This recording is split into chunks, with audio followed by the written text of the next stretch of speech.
Hey guys, welcome to Software Skills Google Sheets.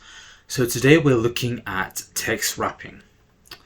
So the reason for text wrapping is essentially that by default your sentence will look like this. It will flow off the cell that it's currently in, and this looks quite messy and can be hard to follow. So if you go to this function here called text wrapping and you click on it, this is called overflow, as the text is overflowing past the end of this column into the next columns.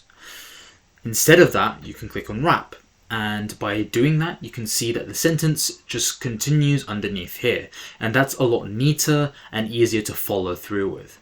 So if you say have a report, everything will be nicely lined up at the end of the column, and you can read it through as you would with a report on Word. The third option that is available on text wrapping is called clip. So if I now go back to overflow, which was the default of Google Sheets, and then I go into text wrapping clip, you can see that the overflow has now disappeared, as what clip means is that the sentence simply stops at the end of the column. Okay, so those are the three different options available on Google Sheets under the text wrapping function. Thanks for watching and see you in the next video.